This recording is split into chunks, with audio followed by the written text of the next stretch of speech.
everyone. Uh, Welcome, good afternoon, if it's afternoon, wherever you are. Welcome to today's session. We're talking about driving product-led growth, effective use of growth loops, and behavioral techniques in African startups. My name is Ladi, and I'll be the moderator for today's session. And I am very, very excited to be on this panel speaking with people whose opinions I really value and who I am just as excited to listen to as you probably are.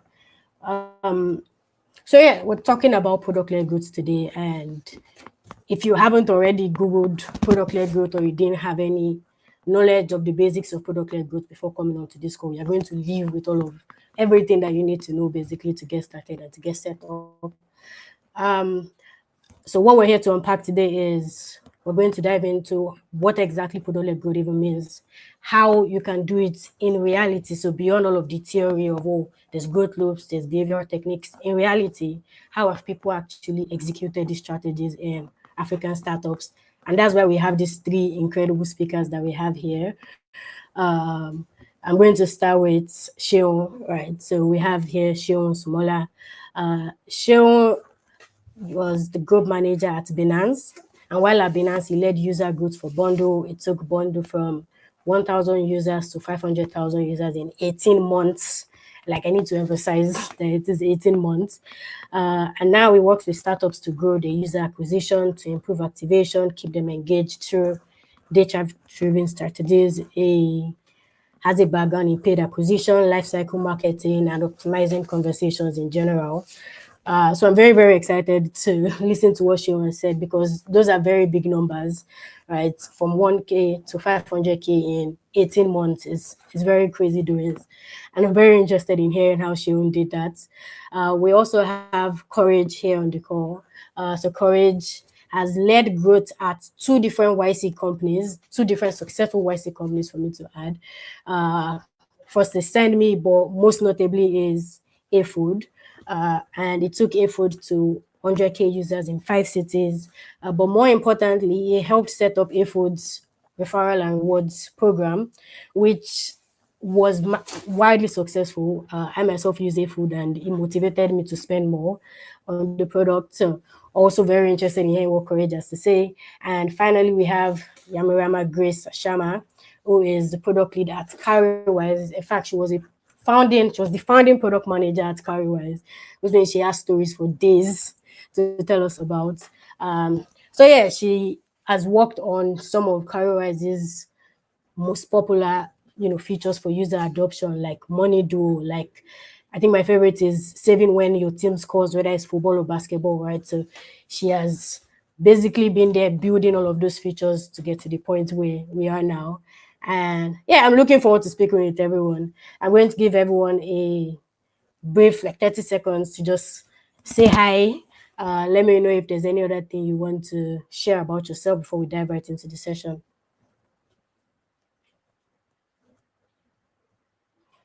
Courage, do you want to go first? Oh yeah. Hi guys. Happy to be here. Like Nadia already said, my name is Courage, and I am a growth and products marketer with experience working with two YC-backed startups here in Nigeria. I think Nadia has pretty much said it. I think we have like backstory of getting to like talk about growth and all of that in the space that I work in. So like she has pretty much said like most of what I would say if I were to introduce myself. Yeah. Also, Seun. Hey guys, good afternoon. I'm super excited to be here. I love growth and doing it for a while, and I'm excited to keep doing it. I'm really excited as well for this panel session, getting to learn from experts in the field and also getting to share some of my experience as well. So I'm just looking forward to speaking and chatting. Yeah. All right, Yami. Hi everyone, good afternoon, good evening, good morning, depending on where you're watching from. Yeah, so I'm excited to be here. I think I'm the odd one in the bunch because I'm in product, others are in marketing. So, but yeah, excited to be here. So, yeah. Awesome. Okay, let's just jump right into it. And let's start with the most basic thing, right? We're not going to go into definitions of product-led growth. I'm just going to ask, how exactly is, so we know sales-led, we know marketing-led, we know all of the different motions that you can use. How exactly is product-led growth different from all of the other growth motions?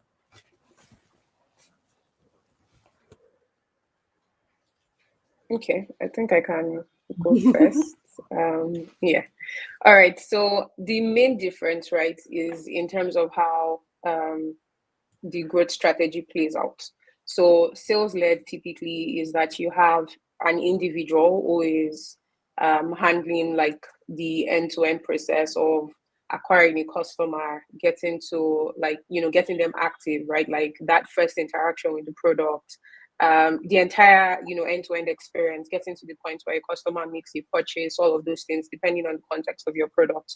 But when you're saying product led, it means that you've done the work of kind of building out the entire stream or the entire like journey that a customer has to go through.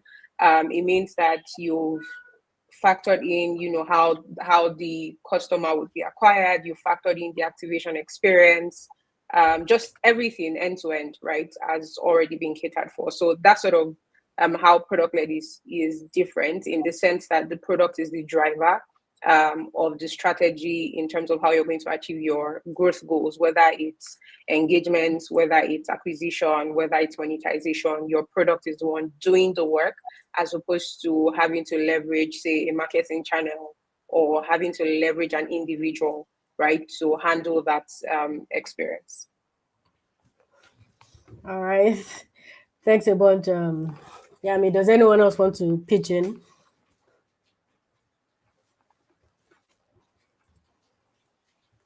Yeah, I think that Yamil has pretty much said it. For product-led growth, the product is the major driver of acquisition in this case. I mean, retention, acquisition, and a couple of other things that you're trying to like.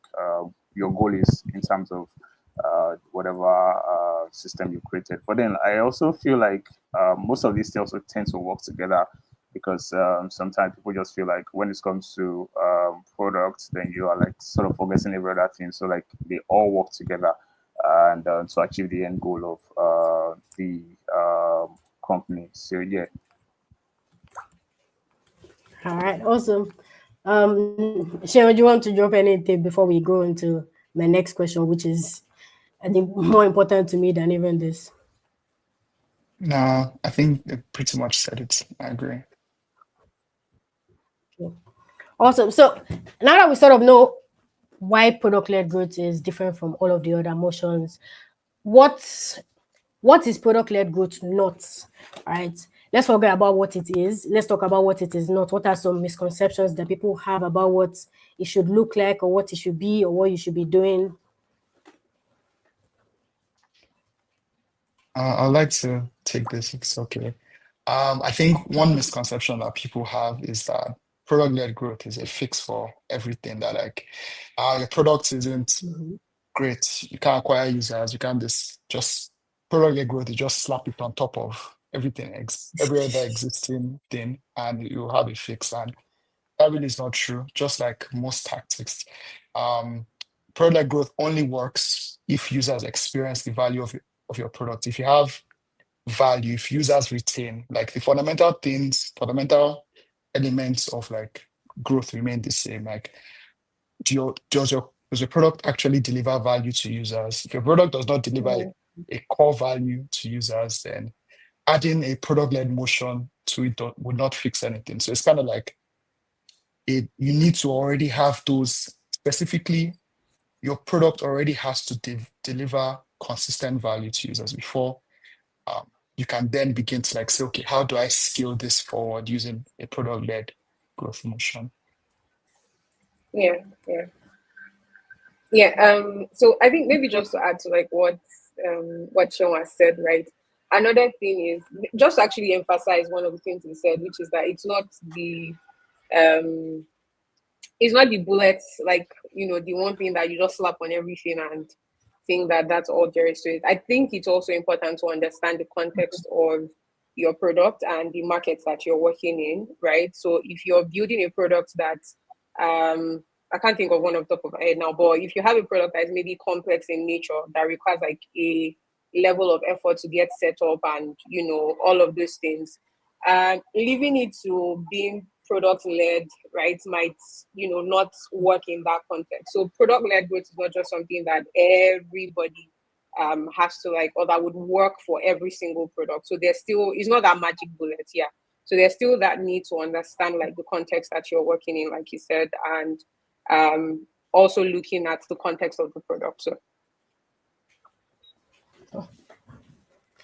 thank you. I have a follow-up question, but let me let Courage take it. Also mention any misconceptions you may know before I jump in. Yeah, so I think that's basically speaking from what everybody has already said.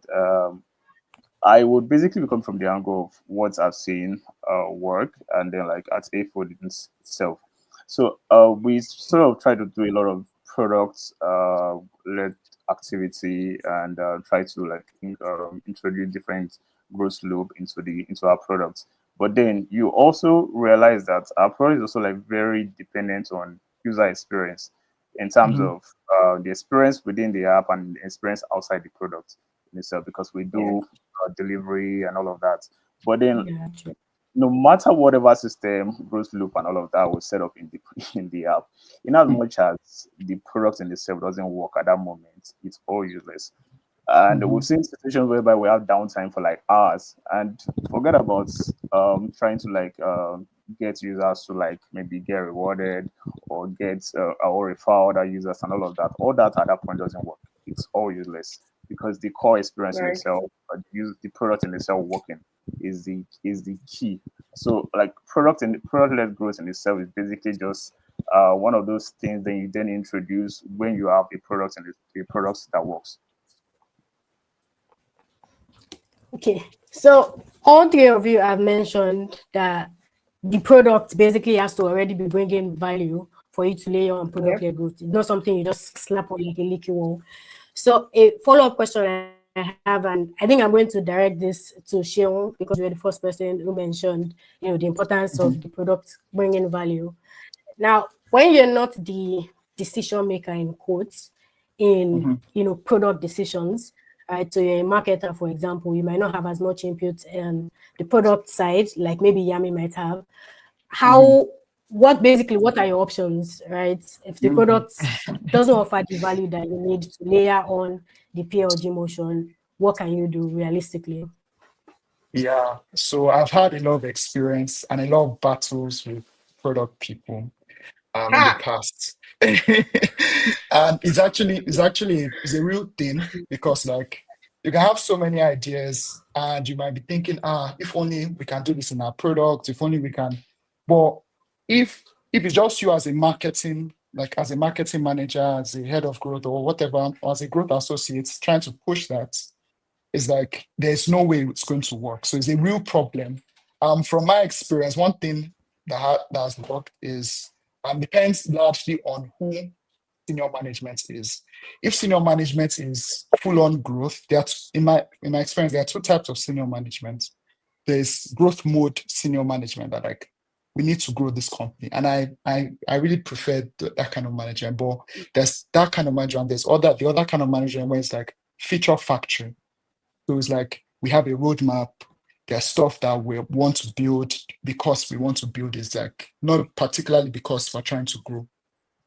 If you are in a place where it's like a feature factory, then that's a different conversation. But if it's a growth mode focus, like the senior management is focused on growth, it's easier to push this kind of motion because they're invested in it. So one thing that you could do is you could run tiny experiments that show that like, okay, this could actually, if we implemented it on a larger scale, it will work because you've been able to show actual data that like this could actually work.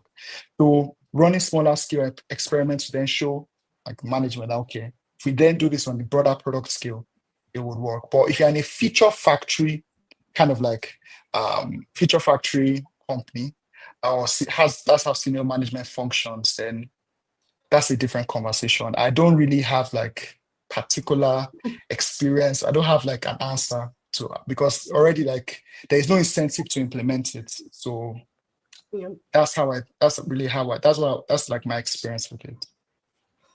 If you're in a future factory on this call, my sympathies to you.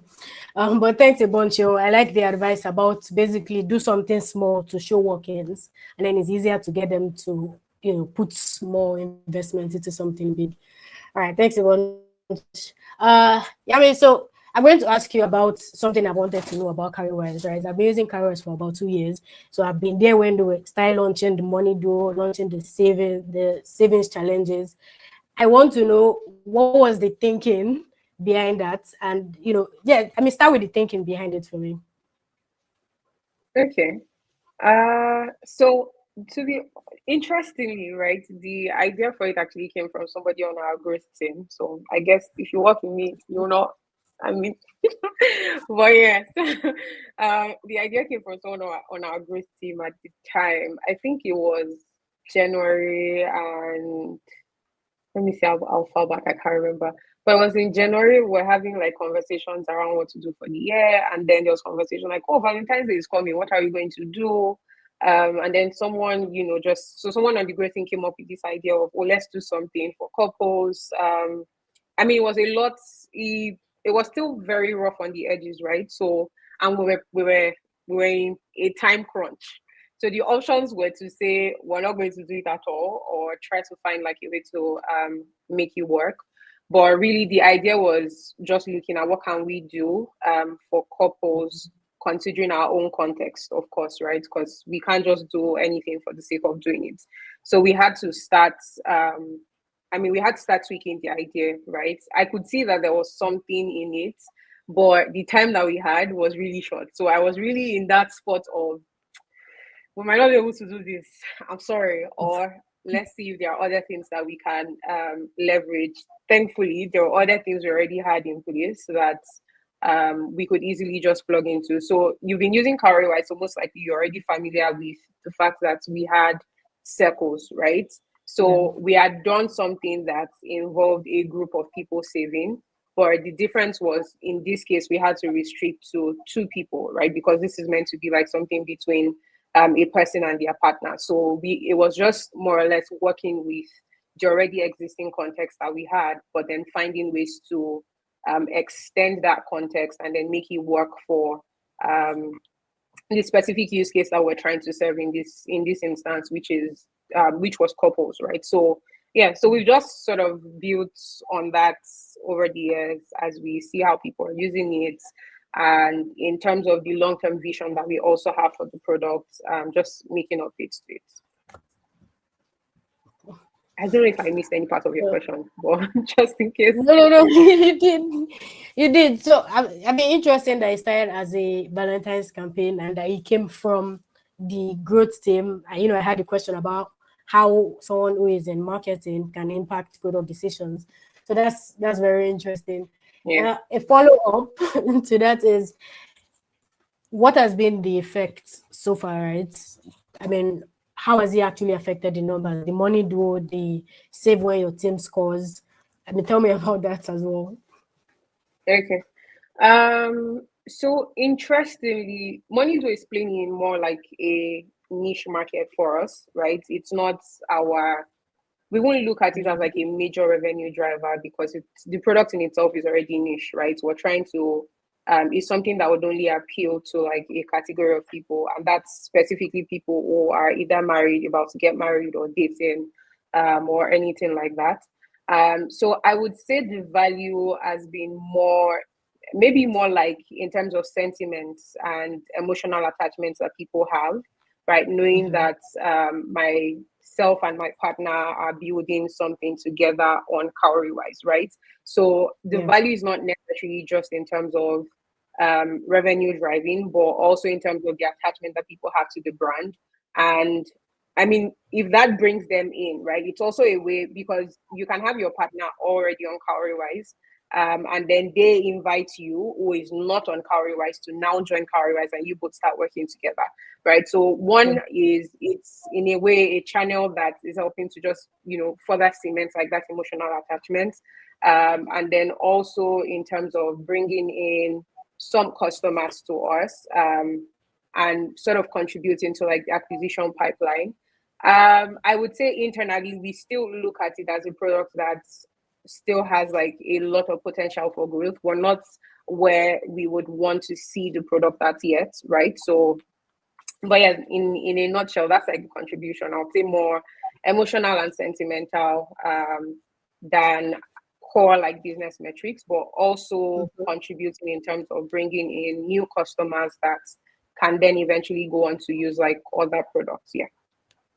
Okay. So I think one key takeaway for me from what you said is that it's not just a conversion thing. It can also be a brand tool as well, right? So Money Duo, for example, as like it's also helping with brand marketing just as it is with conversions. So that's very interesting. I'm going to ask a similar question to Courage now. So Courage, you were the one who basically led the implementation of HeyFoods Stars. And for those who might be unfamiliar, the way HeyFoods Stars works is you buy a meal, and for every meal you buy, you get certain points back. And then you can pull your points together and then turn it into rewards later on. So, Courage, could you, tell me about, just like Yabi did, tell me about the thinking behind the stars, and then what are some of the results you've been seeing from it? What was the goal, and did you meet those goals? Yeah, thank you for that question. So I think that's for HeyFoods Stars. That's probably the first thing that the first thing I came up with on my first day at HeyFoods. I remember the first day. Wow. Yeah, I remember the first day. So I've always went for it. I've always been like friends with this founder, so I've always had like ideas in my head on, oh, why are you guys not doing this? You guys should have done this and all of that. So it was more of, oh, I was at the office on the first day, and then we're just like discussing about startups and brainstorming, and or like, oh, why have we never implemented like a reward system on the platform? I mean, this startup did it, and they actually like all this. Read about the startup that did it. I listened to this podcast about this other startup that did it. So I think that if we have something like that, it would actually help us uh, drive retention and also like get more users to use our platform. And that's also like around that period when like there's already hints about computer coming to the space, that's keyboard and all of that. So it was now something that we needed to implement fast. So I basically had to do some research into how Starbucks system works. That's the Starbucks is not in Nigeria, but then like if you do a lot of research into like their markets, you understand that they have like a reward system. I think like they also call it stars, and then which we also like just use that instead, HeyFoods Stars, and look into how the system works and try to see how to we also like replicate something like that into our product. So we came up with the idea that okay, if a user gets to like order a meal, what's the average order value? I think as at then the average order value was about 3,000 naira. They were like, if we give 1 star per 1,000 naira, how many stars do we need to give out for users to be able to get, say, maybe 300 naira of their delivery fee? And I think we did all of that calculation, and then which basically then help us decide what the cost should be like in terms of okay, if we're giving like a discount of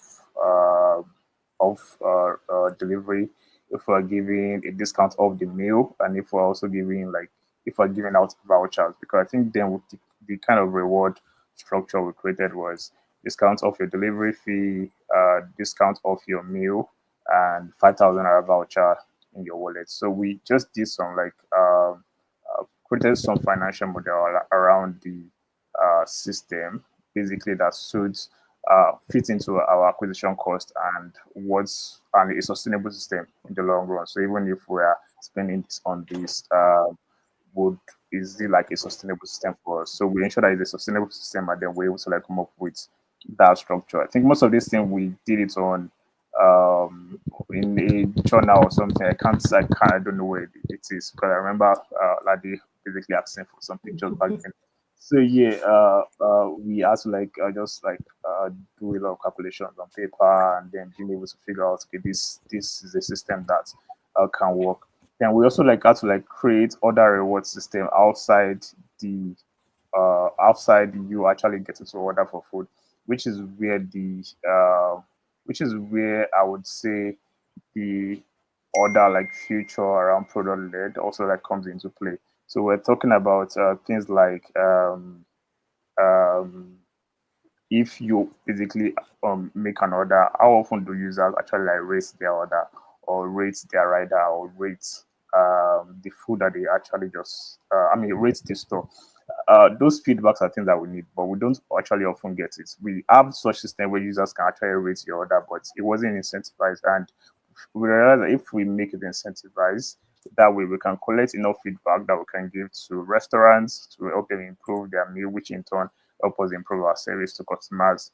We also like figured out that if we get to uh, incentivize rating your riders, we can tell which riders are not like really doing well on our platform, and basically maybe create a reward system even for the riders. We went on to create a reward system for the riders. I don't think I've actually ever talked about that, but then that's also help us decide what reward system to give to riders. So based on user feedback on the riders, which is incentivized, we use that to create a reward system for the riders, which is also like which riders the operation side, which is the rider delivery, has a huge impact on our growth. So it's having to incentivize reward. Having to rate and review your riders help us like create that system. So I think with all of that, we're able to like create a a growth loop that works, and we started like experimenting.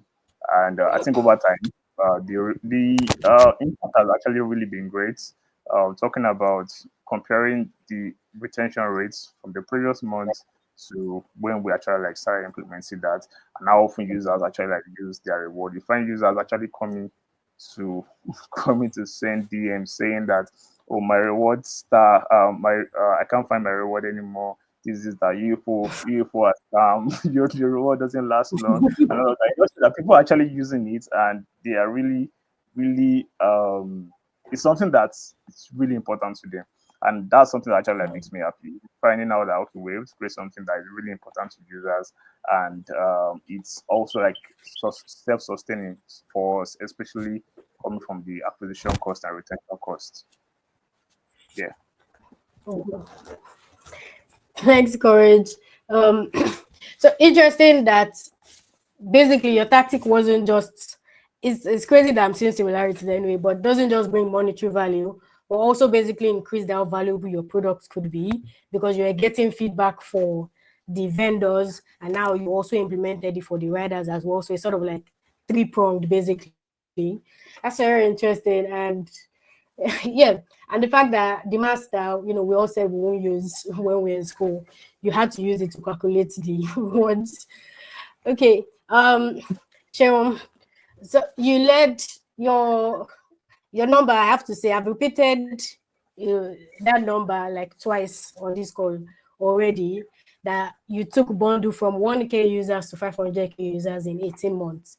Right, and I mentioned it 3 times because that's big doings. Right, so I want to know, how exactly did you manage that? What jazz did you do? What tactics did you use? Funny enough, that number doesn't really matter, because like growing a company from 1,000 to 500,000 users, you can have 1 million users. If your company doesn't like generate revenue, like actually in this age, it doesn't matter. And that's one. And also like you can have 5 million users, and if you don't have active people consistently finding value from your products, then it doesn't matter. So, but luckily we did. We were able to find, so we're able to, even though we grew to 500,000 users, those 500,000, a large portion of them were finding value from the product. So specifically how we're able to do that was largely through paid ads and referrals. As simple as that. The reason why paid worked for us is because we had a very short payback period. And for me, even coming into the business to help it scale, I was like, when I saw the payback period, I was actually blown away because it was really low. So we had a very short payback period. So what payback period means is how quick are you making back your money once you put it like through acquisition. So if you spend a 1,000 naira, how quick are you making back that 1,000 naira back? How quick are you making back that 1,000 naira in revenue back? And we had a very short cycle. So what that meant for us was that we could put 1,000 naira and we're making back that money back. So it was kind of like almost, it was not infinite money, but it's like you're making the money back. So you can afford to keep spending more to acquire users.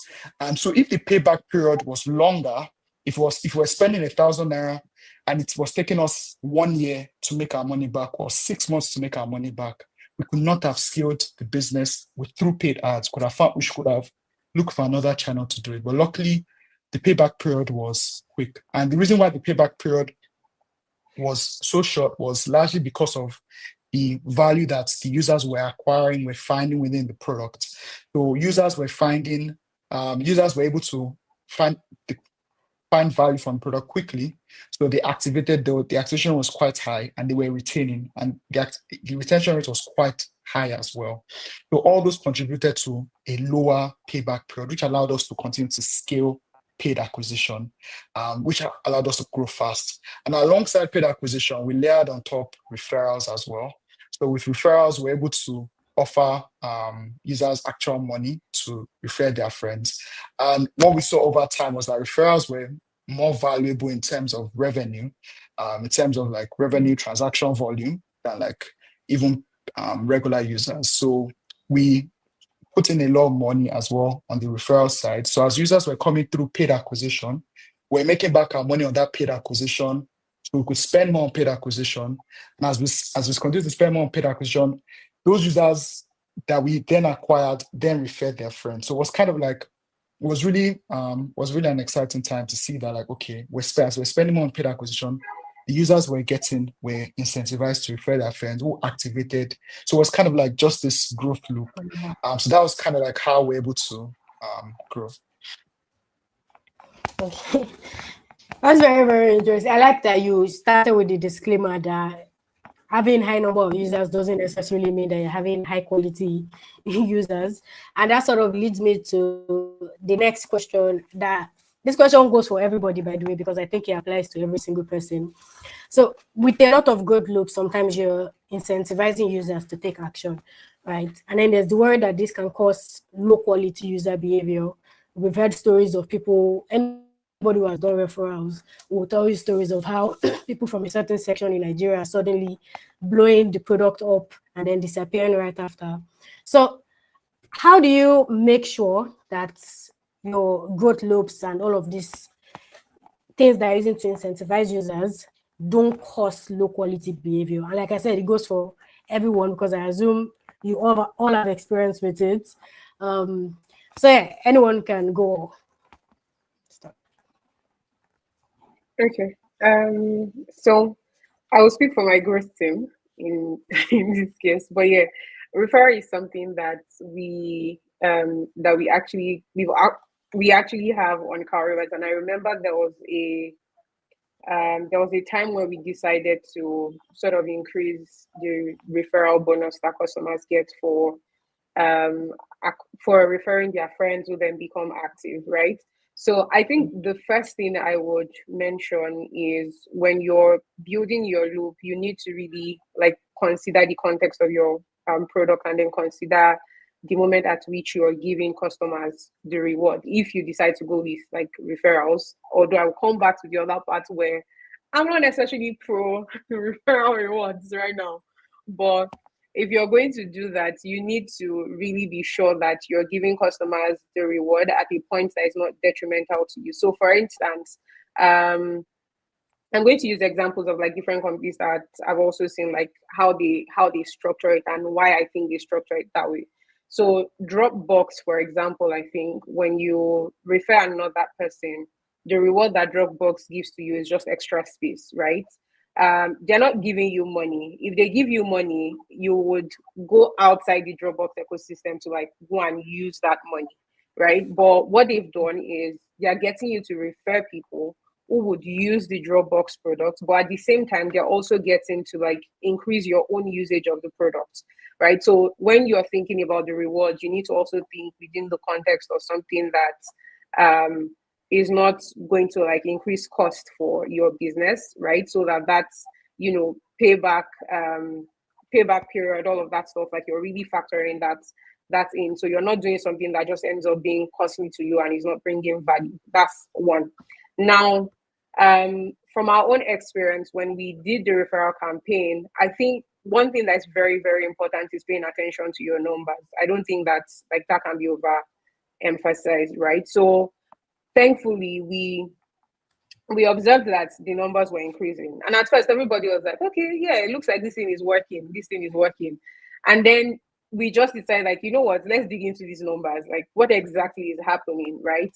And we realized that, first of all, it was people just trying to game the system and giving us like fake excitement so that the numbers were growing. So in terms of, you know, trying to like manage that scenario where you don't have people gaming the system, or you just doing something and thinking that you're getting value for it, whereas you're not. One is being like really paying attention to your numbers and having structures in place to ensure that you're tracking the right thing, right? So Seun earlier on talked about not just looking at the fact that you're getting a lot of users, but that are those users actually being active. So you'll be deceiving yourself if you don't really understand the metrics that are reflective of growth for your business, right? So that you're able to look at those things and say, okay, we're putting in this amount of effort, we're pouring in this money, or we're doing this campaign or running this strategy, but it's not translating to value on this end or translating to what we think value should be for us, right? So I think the most important thing really just paying attention to your numbers. And then, like I said earlier, finding ways to tie the rewards that you give to something that is also going to be valuable to your business, right? So going back to the example I gave with Dropbox, where you're not just giving people money for the sake of giving people money. Like we have the whole article on the entire discovery that we had from the referral campaign. I think even Uber has shared like concerns around like referrals in Nigeria. I don't know if it's a Nigeria, just a peculiar case, but yeah, so those would be some of the things that I think you can just, you know, keep an eye out for. Pay attention to your numbers, know what numbers actually matter to you so that you can spot whether what you're doing is actually working or it's just an illusion that you're achieving the goals that you're trying to achieve. All right. Thank you. Thank you, Yami. I was feeling you so much as you were speaking, and I can tell that people were from the comments as well. I really like the Dropbox analogy as well, and the idea basically that your reward should still keep people within the product, because if it's taking people out of the product, they're leaving your ecosystem basically, and it makes sense to use that to get actual high value customers. Thanks a bunch. Seun, Courage, do you want to go next? All right, I think I would go next. So I think if food basically as a typical example of this happening and how we actually got to manage it over time.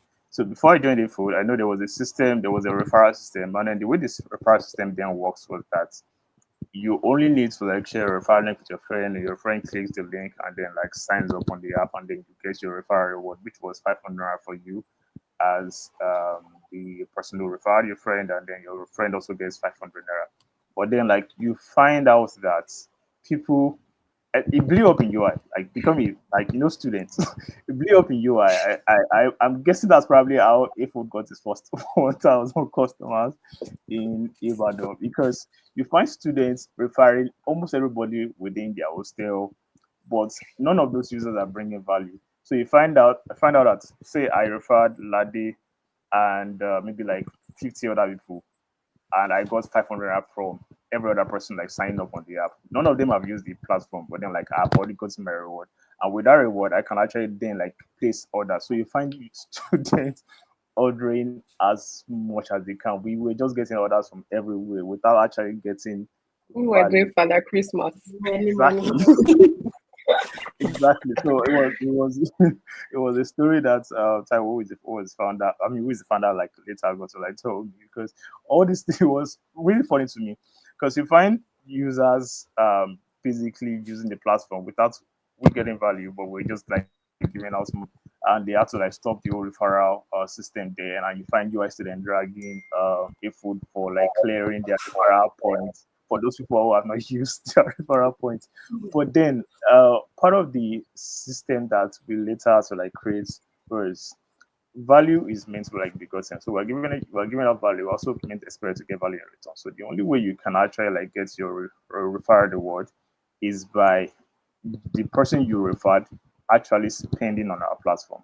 So if the person you refer spends on our platform, that is when we can actually like give you the reward. So we also like stop the initial like system that we had and like create a whole new system entirely. So also I think part of the thing that we also tried to do was then reducing the referral reward instead of having it as 500 naira for I think it was even one at the point 1,000 naira and 500 naira, sorry, for the person who referred. But then we had to reduce it to about 300 naira and also create like a delivery discount on such reward, and also create a system whereby if you are ordering the first time you get this, if you're ordering the third time you get this, if you're ordering the eighth time or ninth time you get this. I think that was something that we sort of tried to introduce then, to just like get people who are coming to the platform not only like ordering once but also like ordering like second one, third time, and or multiple times. So that was one of the ways by which we try to manage it, so as to be able to like ensure that we are not just getting users without actually getting value from them. Thanks, Courage. I was literally just writing down the idea of using tiered rewards to force good behavior, basically. So it is, yeah, you bring those people and they come in, but they have to take this action this number of times for them to claim the biggest reward. Right. So it's basically incentivizing them to continue using the product rather than just doing buy once, chop their bonus and exit. Thanks about Courage. Cheryl, do you want to chip in about your experience as well with that? Yeah, it's very similar already to what Courage and Yami said. I remember while I was at Bondo, we literally lost thousands of dollars, and it was crazy. Like while we're running like the referral program, we saw people that were 100 years old completing KYC, and I'm like, 100 years old. Was so confusing.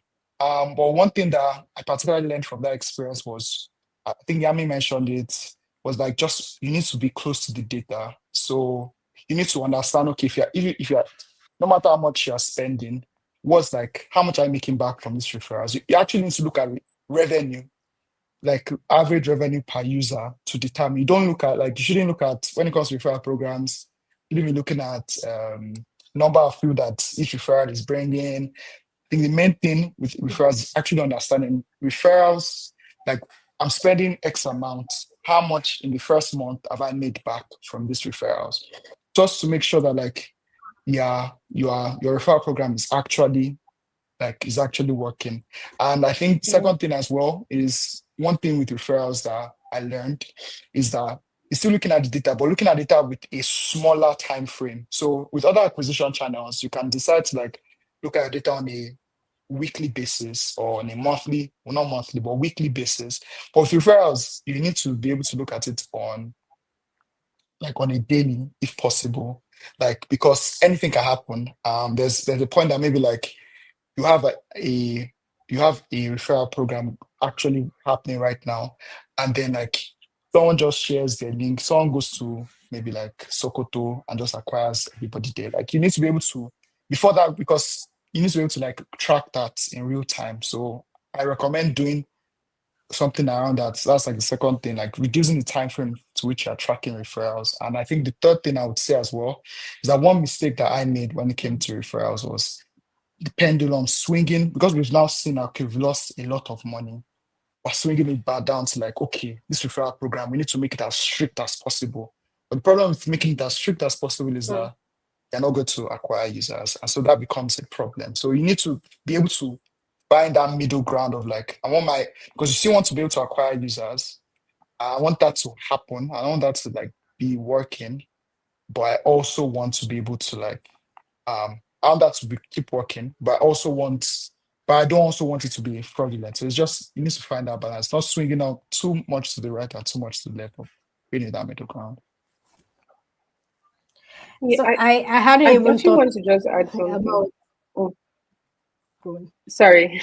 Please go I just ahead. thought of something now. Yeah, I just thought of something now. So, and I think it goes back to like one thing. I don't know if Ocean or Courage mentioned it earlier, but in terms of how the products work, because thinking back to like Cowrywise's journey, we've seen people refer, and it wasn't even because there was a reward attached. I think sometimes most of the referrals that we even get is just like natural, word of mouth, normal, like people who enjoy using the product referring their customers.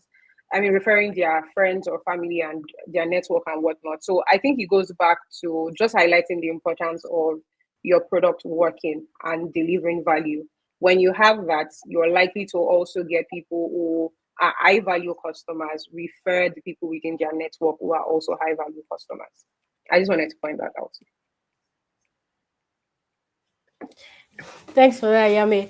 I can't remember where I read it, but I remember reading an article about it was a particular product where their referral program is specifically for a certain type of customer. So it's not open to the public. It is they identify that you've taken these certain actions, and then that's when you're let into the program because they believe you would refer quality users as well. So thanks a lot for that input. And thanks a lot, Sheo, as well. I hadn't even thought about, I mean, these are things that you know in theory, but thinking about it, that in reality, the major metric that you should be tracking for referrals is not how many people are coming in. It is, are you getting back the amount that you're putting into referrals, basically? Yeah. So it's the payback period. So that's very interesting. And that sort of leads me to my next question. And I think this goes for both Sheo and Yami. It's, what are the key metrics basically that you use to track that what you're doing is working, right? The key metrics in product-led companies in general, what are the important things you need to keep an eye on? I think, Yami, so you want can to go first. Okay, all right. Okay, so I would say that maybe the nuance of the metrics would differ per like organization. So for instance, I work in the wealth management space, right? The numbers that we're paying attention to would probably be different from what somebody who is in, say, the health sector is paying attention to, right? However, a broad umbrella to pay attention to, I think, would be looking at things like your, maybe depending on the context of what you're even working on. So there are, I think, 4 major areas typically or 4 outcome areas that businesses will typically focus on. So it's either you're focusing on acquisition, in which case you're looking at how much customers are you getting through this growth strategy or, initiative or whatever it is that you're working on.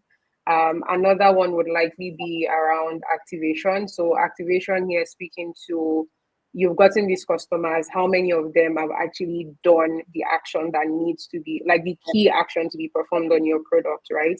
And then the third one being around retention and engagement. So how many of these customers are building a habit with using your product, right? Like how many of these people are repeatedly coming back, whether in terms of frequency or in terms of the level of usage, right? That, they're getting to interact with your product.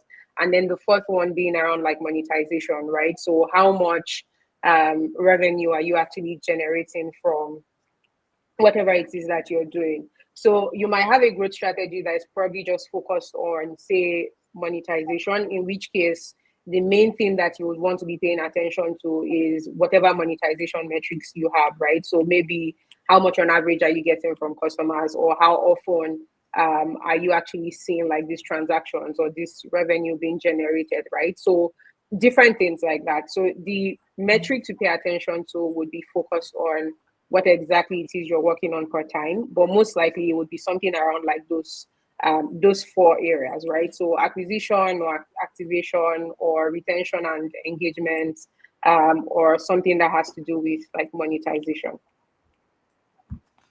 Okay. Thanks, Yami. Seun, were there any ones that you wanted to add in? No. Yeah, I think I'm aligned with what Yami mentioned. Okay. Okay, awesome. So Seun, I had another question for you. And it's regarding your work at Bundle, right? So Bundle is a product for Binance, right? And that's the Web3 space. And one key thing in the Web3 space is there is a lot of incentives, right? Every single time, like there's some money being given away, right? So that means that when it comes to how you incentivize users, it's highly competitive because all of the other players are also offering users similar bonuses, right? So how do you basically design the kind of rewards that can compete against other offerings that are in that same market? Yeah, I think this question also broadly addresses the idea of like competition. How do you build in a very competitive space? There's this question of like, you always monitor your competition and then build based on that? And I think that like my stance, actually, even when I was at Bundle is this thing of, is the customer that matters the most. Customers move Competition impacts the customer. So it's not about like you tracking, okay, other like exchanges or other products and then reacting to that. You're making decisions based on the customers, knowing fully well that customers are impacted by the competition. So let me give an example. Right now, if you offered, back then, we're offering 500 naira and 1,000 naira for like a referral, and a referral of somebody that came to Bundle to trade. If you do that in the same market right now in Nigeria, nobody's going to send like 500 naira is like, I don't even know if you can buy like sweets these days, or like you can't do that again in the market. And it's not because of competition, it's because of like another factor. But the main thing is, what do you design incentives based on the customer? I don't really like to focus too much on like what the competition is doing. The customer can like say, this is what competition is doing. Do you get what I mean? The customer can say, this is what this is. But the customer, let it be that the customer is telling you that like this is what we prefer, rather than like you looking at like the competition and seeing what they offer. It's good to see what they offer, but it's good to have that idea, but it's always better to make decisions based on what customers say. And I think that's like the main thing is like drawing insights, and it's not always what customers say, also what customers do.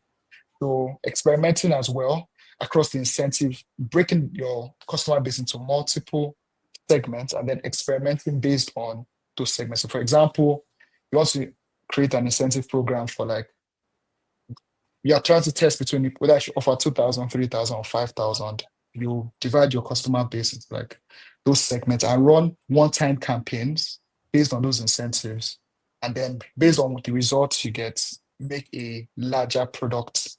Like you can then add it to the product based on those, like based on the outcome How the of that campaign campaign. performs. Yeah. That makes a ton of sense. So basically, listen to users over competitors. So like your users first rather than watching what your competitors are doing, and then matching your incentives to the user segments that you have, basically. Okay. Thanks a bunch, Joe. That was very, very useful and insightful. Yami, so the way Cowrywise works, right, and how most wealth management companies work is you make more money the longer people keep their money with you, right? And so that means that one of the things that you basically have to do is you have to boost financial discipline. So how do you use psychology, right, to design features, to design growth loops into your product that keep people engaged and keep them like keeping their money with you, right, month after month, and still staying engaged, even though like the money is there, they're not touching it, but they're still engaged and still putting more and more month on month. Okay. So I think a couple of things that we've tried, right? So I know that, I mean, when we're talking about like early days of Cowrywise, my boss would often make reference to how there was a time when, you know, we allowed people, so we didn't have the concept of like locking your money as we do today, for instance, and people would just put in money in like today, and then the next 20 minutes or 1 hour, they are withdrawing the same money, right?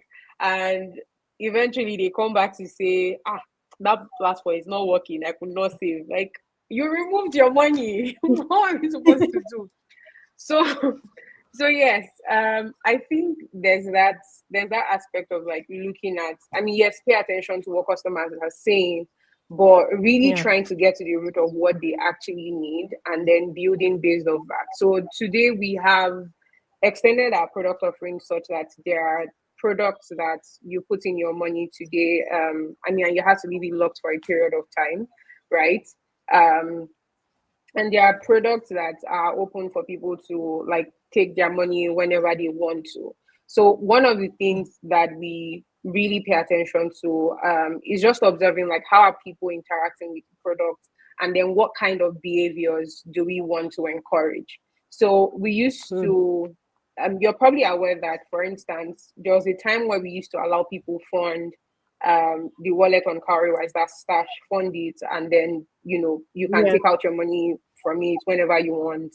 And then we made like a major change to it where we sort of restrict withdrawals, and now you don't even see like account numbers on it in order for you to fund, right? So it was looking at the fact that people were beginning to treat it as a bank account, and we're not here to be people's bank account. We're here to actually help people build money for the long term. So we had to go back to the drawing board to say what needs to change about this product, right? What is possibly fueling people's behaviors in the sense that they're now treating this as a bank account, which is not the vision that we have. It's not like the future that we're trying to build for them, at least not at this time.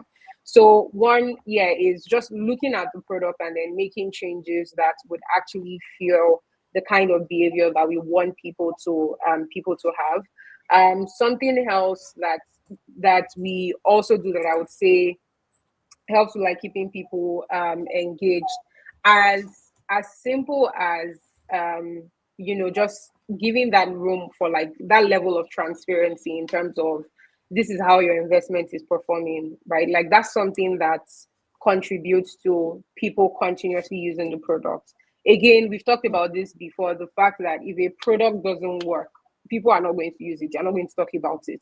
So the most simple things, right, trying to optimize the most basic experiences, making it easy for people to, for instance, pay, right? Before now, if you were maybe dealing with previous asset managers, you probably had to go physically to a location. You probably had to go to like their branch or transfer to their account number, like all of those things. So looking at all the processes that are involved in delivering our services to our customers and just looking for ways to optimize that, right? Like how can we make payments a lot easier so that people can just fund their investments as quickly as possible? How do we make it a lot easier for people to have context about, oh, this is how my investment is performing, and you don't have to be reaching out to somebody to get that information, right?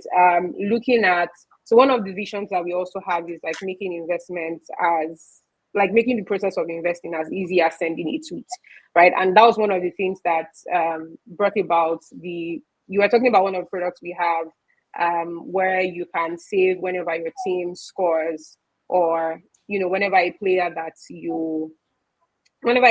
you're a fan of, right, plays and scores.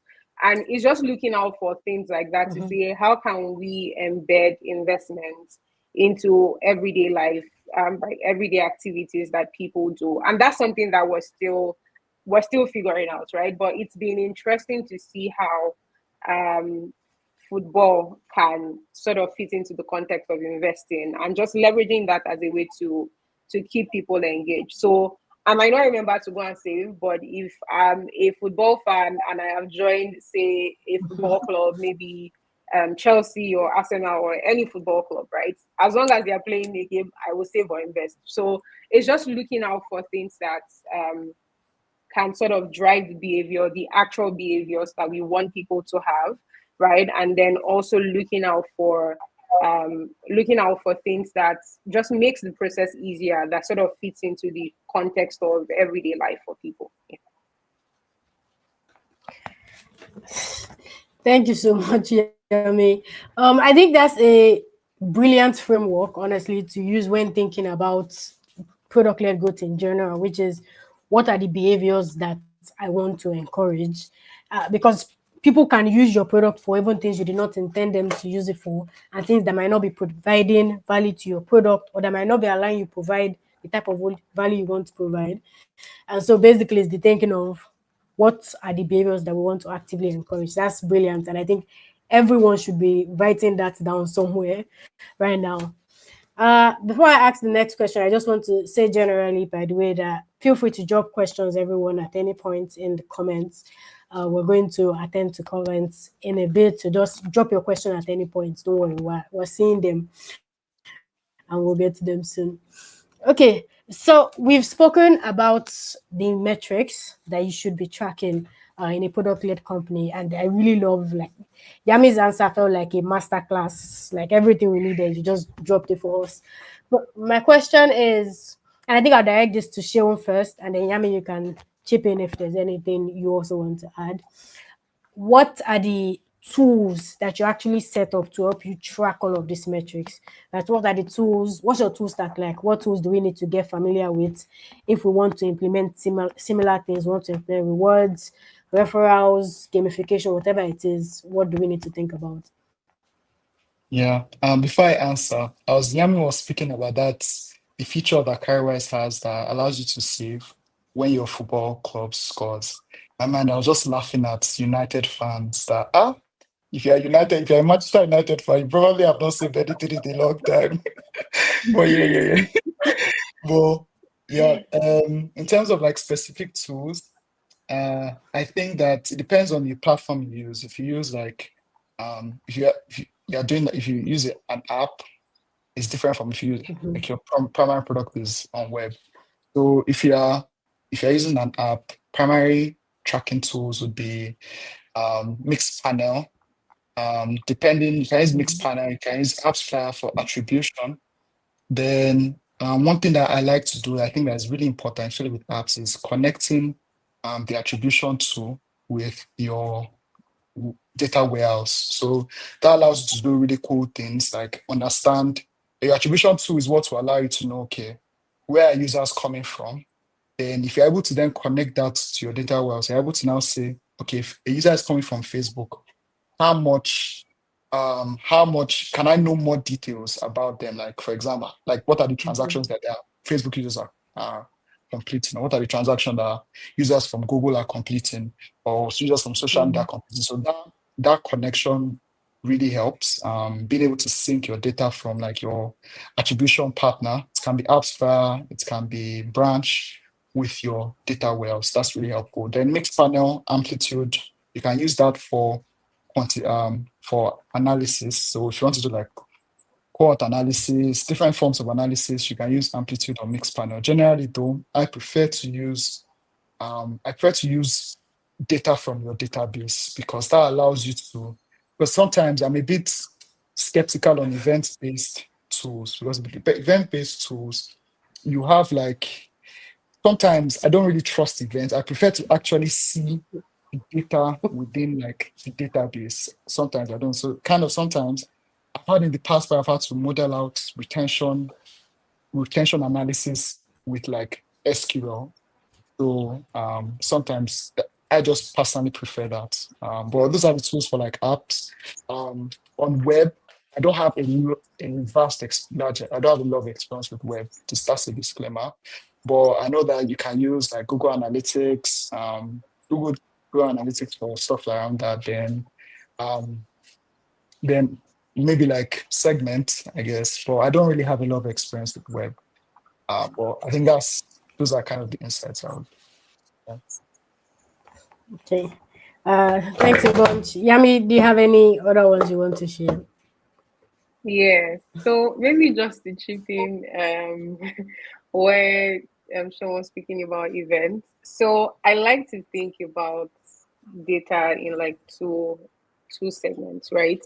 There's the data I pay attention to when I'm trying to understand a customer's journey, and then there's the data I would pay attention to when I want to know what actually like eventually happens, right? So, I my opinion is events are suitable for looking at journeys.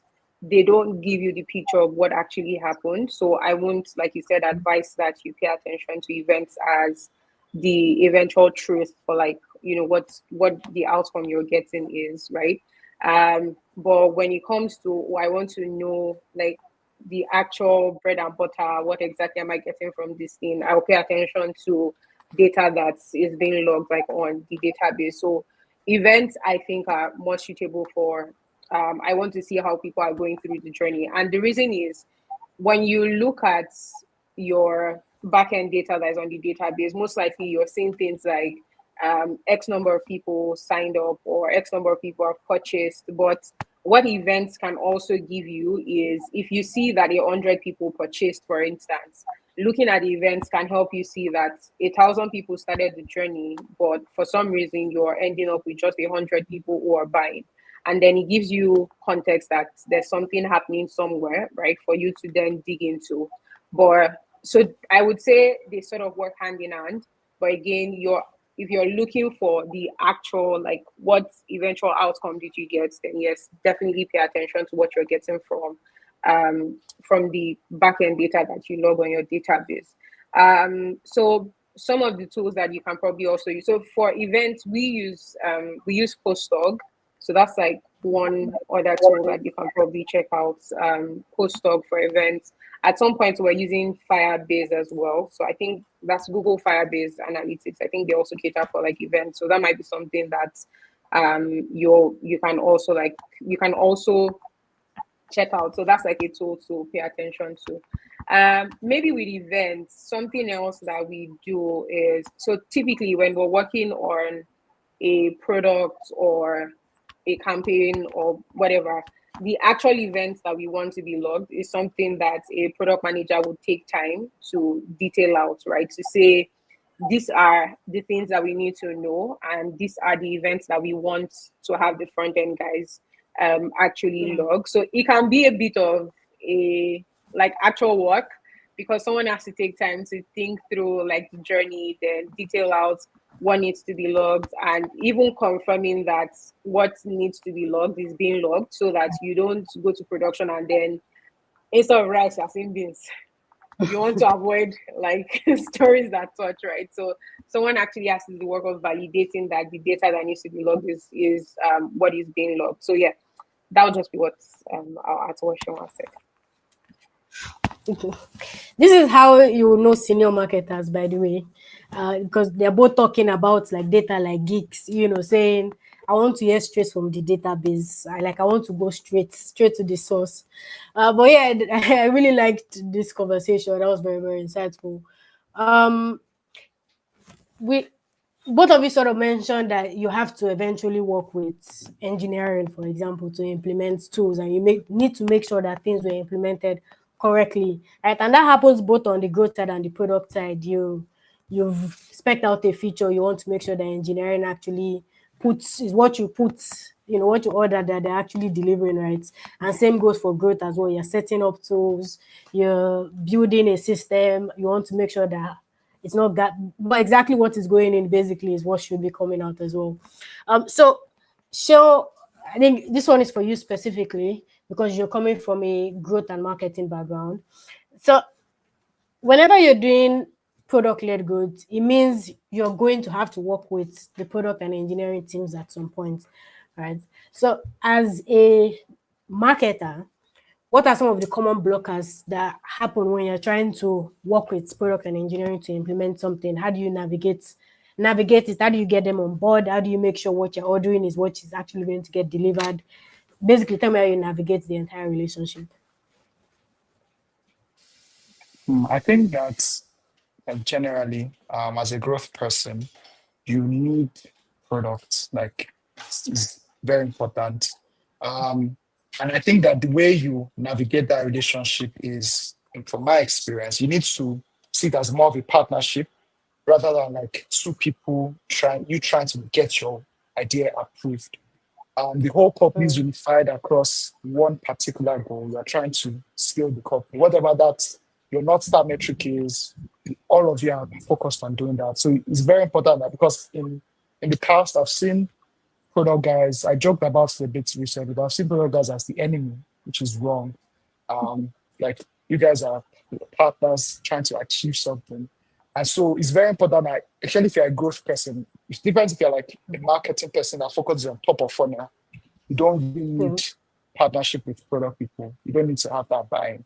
Or you need to have if you're a growth person that focuses on like bottom of funnel kind of metrics, you need to have that strong relationship with like product. And in the way that I've found that really helps is by building rapport with like the key decision makers within products. You need to first, if you're a growth person, you're just coming into a business, I don't think the first thing you should be doing is trying to like profess solutions to all the things they are doing wrong.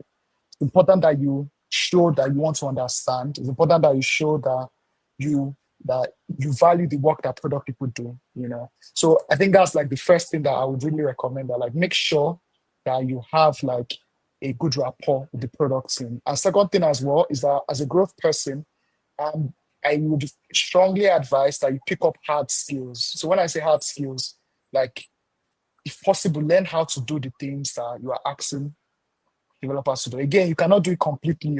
So don't get it wrong. But like, for example, in the past, I've had to like query data. Like SQL, you should like I press growth people to like have hard skills, like know how to actually pull data from the database if you need it. So you don't have to always ask an engineer or product person to help you find out an insight. You can have access to that. So have access to like being able to say, okay, what do you want to implement? Can you actually build out a wireframe of what you want product to do, not just talk about it? Like, and that's kind of like try and develop those hard skills. You cannot do it perfectly, and you should not even attempt to ship things. You should not be attempting to ship things like you shouldn't, because things can easily break and that can be your fault. But have those hard skills that help you speak the language of product and engineering people. And I think the third thing and final thing I would say is run, I mentioned it previously, but always come with data.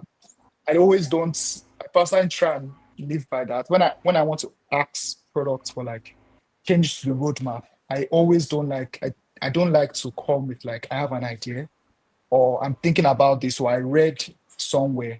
I want to come with like insightful data. I want to come with like the number. I want to come with data of the performance within, like for maybe prior stuff that's happened within our products.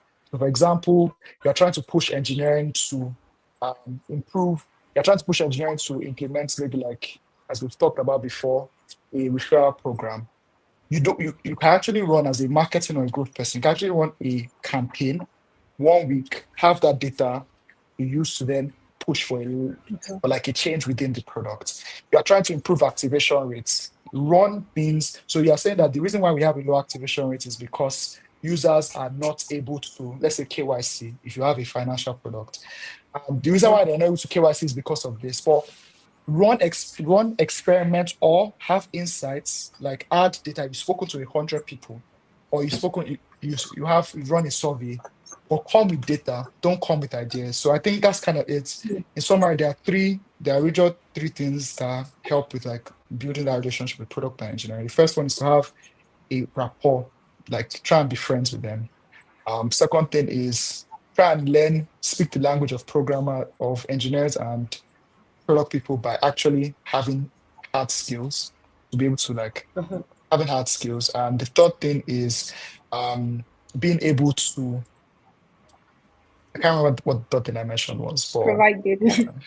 provide data. Yeah, You thank come you. with data, no ideas. Come with data. Yeah, Exactly. thank you very much.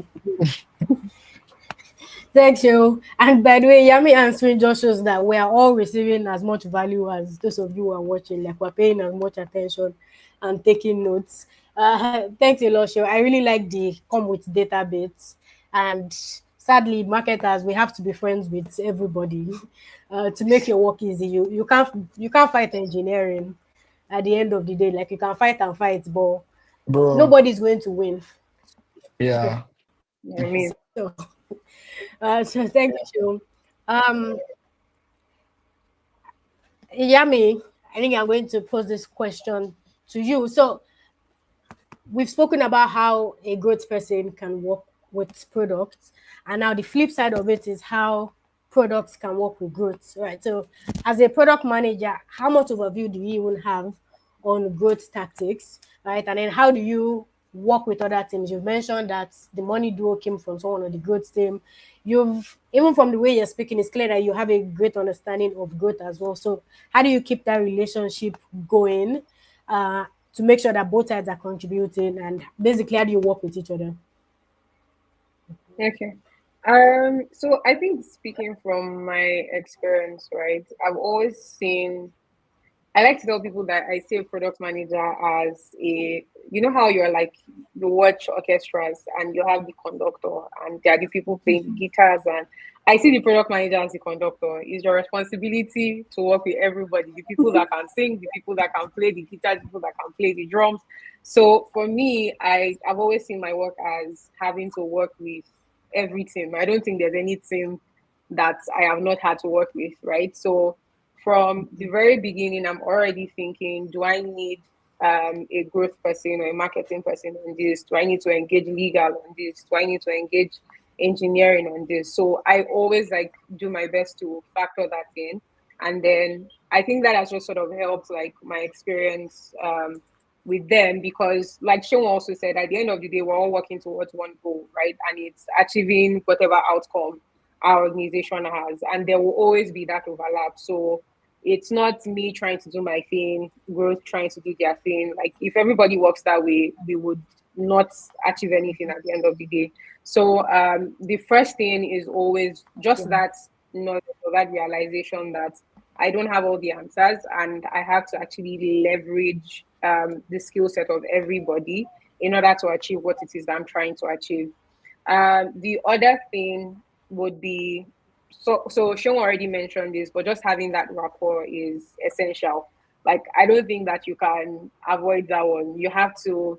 It's not necessarily that everybody is your best friend, right? But you need to.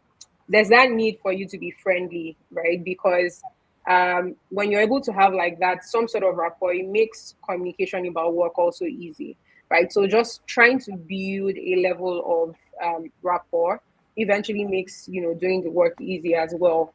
So one thing that I also do is usually when I'm working on the roadmap, I would reach out to our growth team and say, I'm compiling ideas and initiatives and whatnot for the roadmap. What are you guys looking at? What I'm also trying to do is to avoid a scenario where I would have come up with like something and then somebody comes with something and I'm struggling to find like, how does this fit in, right? I also, in my experience, I don't hold my roadmap to heart. Like I can draft one thing in January, and by December, when I'm looking at what we did, it's completely different. Because I know that things will change based on the learnings that we're picking as we ship out one thing after another, or based on even conversations that like the support team or anybody really, right, is having with people that interact with the product. So there's that flexibility, right? So the roadmap is not one and done. We start off with something to say, this is like how we're thinking about it. We will do this, we will do that. But again, there's also taking feedback and input from the different teams and then working with that. So just checking in to say, we want to work on this. What do you guys have? And then factoring that into the roadmap so that as we're planning engineering resources, we're also considering that there are certain things that our growth and marketing team, so our Cowrywise growth and marketing is together. Our growth and marketing team would need to like work or do what it is that they need to do.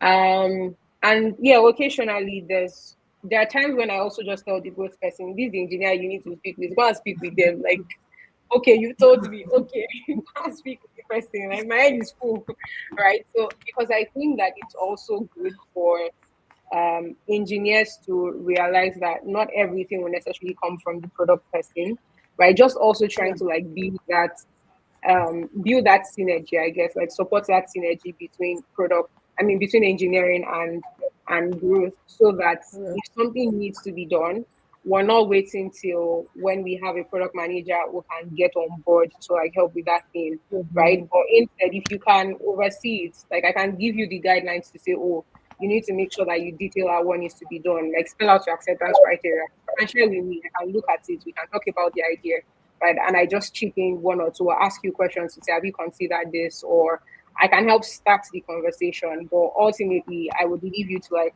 own it and get what you need to like get out there done, right? So yeah, those would be like some of the things that we do. Yeah. We need more Next, product Yami, I leaders think like Yami. we will. Really, if we had more product leaders like Yami, product and marketing will not be fighting all the time. But yeah, I think both Yami and Seun said like very similar and overlapping things when it comes to how whenever you're involved with growth, you have to be involved with growth. And you have to involve with everything that has to do with growth. So it's not just thinking of growth in a I only do marketing lens, right? You also have to think about it in terms of the product side of things, the engineering side of things, and then knowing how to speak the language of all of those different people so that you are making it make sense to them when you're explaining. So thank you, Yami. Thank you, Shehu. Uh, Courage, I have a question for you about food because I think food's model is a little different from Cowrywise and Binance or Bundle because food is a three-sided marketplace. So it means whatever you do, you have to consider it's affecting three different people. It's affecting your users, it's affecting your riders, it's affecting your vendors. So how do you make sure that when you're experimenting with a growth loop, right, you're actually creating something can that can be sustained without impacting any side negatively, right? So you're not doing something for users that might cause a problem for vendors or riders. How do you navigate balancing so many people that you have to not affect negatively? Oh, thank you for that. So I think, sorry, can you confirm if you can hear me? Yes. Yes, we can. Yeah, amazing, amazing. So I think for HeyFood, what we run is sort of different in terms of how we operate. You already mentioned that we have the users, we have the riders, and then we have the vendors. I think a lot of times when we're trying to like create growth loops or we're trying to like run a campaign, it's not the kind of thing where you can run in isolation. Say, oh, engineering is not involved in this, so we just go ahead and do our thing, or operations is not involved with this, so we just go ahead and do our thing. For everything we have to do in our own space, we most time have to involve every stakeholders. If we realize that this stuff cannot operate without the operations team, we have to bring operations team into the planning of throughout the whole process. If we realize that it cannot operate without the product team, we will bring product team into the planning. So you find out that we're pushing out things like push notifications to get users to actually take action, but we can't most time we don't send push notification without even like letting operations know that there's a push notification going out by this time. Because a lot of times you find out that riders might not be online at that moment, and then they need to nudge riders to come online so that when users are coming to take action, there are enough riders to be able to like help deliver the product. And then if vendors are actually like key vendors that we feel like, oh, users are most likely going to order from, we also need to like get them into the whole system. So we involve the vendors associates to ensure that, okay, could you help like reach out to this vendor, let them know that we are doing this by this particular time. Operations, please, do we have, how many riders do we have in this area? How do we like get them like actively involved at this particular moment? Can you incentivize riders that are going to like be like delivering us from this particular store at that particular moment? We also like I said, we don't plan stuff in isolation. We try to involve every party because we cannot operate, and whatever campaign we're running cannot like it's not successful without every other party being involved. So yeah, the planning process, the ideation process, planning and execution involves every party. Yeah. Okay. Thank you so much, Courage. Yeah, it's funny the way all of the responses are like feeding into the same thing of you have to be involved with all of the other departments. It's not growth doesn't happen in isolation. It's not product is launching something in growth and it's just a product thing or it's just a growth thing. You have to consider how it impacts every other person. So thank you, Courage. Shell, I a question for you is how do we know the traditional marketing funnels, right? You know pirate funnel, we know the general traditional marketing funnel of how does it translate basically in PLG, right? So what does that funnel then look like if you're in a product led company? Does it change? What changes? Yeah, so the traditional funnel is acquisition, activation, retention, then revenue, then referral. So here in the PLG motion, you are optimizing because you're optimizing this last stage to be able to drive acquisition. So it's kind of like once the referral is where like you are trying to, again, it might not be referral, that's like your growth loop, but you're trying to improve this growth loop to drive more acquisition. But remember, in order to get here to the last stage, the users, you already have to have a funnel that works. So it's like you can't begin to, for example, like a referral program. A referral program can never work if the users are not retaining, if users are not acquiring, if users are not activating. So you need to be able Yeah. to you need to be sure that like all the other stacks of the funnel work well before you then layer on top that product-led growth where you're trying to then maximize that bottom funnel to get like your users to bring in more people. So that's kind of like how I would think about in relation to the traditional funnel. Okay. Thank you. So um I think I don't want to order all the questions because I've seen like a bunch of questions in the comments. So I'm going to go Sorry, into like, the is it okay comments. if I chip in just maybe Oh yes, before, because I just wanted definitely. to add something to this. So Yes, yeah, so I please. think in addition to what Sean said, just maybe one thing to point out is the traditional funnels are like funnels, right? So it's like it starts from top and then you go down and it ends there. But the idea of product-led growth or growth loops is the fact that it's a loop. So the idea is an input gives an output that should give an input. So you acquire a new user, the user takes an action. The action they take should eventually like lead to maybe getting a new user to come back, and then it just keeps like repeating itself, right? So it's like in that circular motion, as opposed to just what happens with the user and it just stops, right? So it would be like you said, getting to that referral point, but then it's feeding back into Back in. yeah. So just wanted to add that.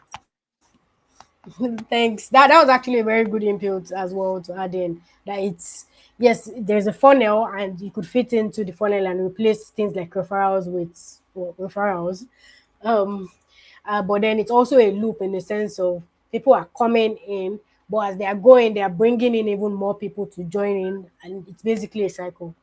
Okay, so I'm going to go into the comments and I'm going to pick the questions and I would assign it to any of you. But then, of course, if anyone also has anything to chip in, feel free to jump in as well. So there's a question from Rukayat, which is, does it mean that product-led growth is a company-wide strategy? And I'm going to direct this question to Seun.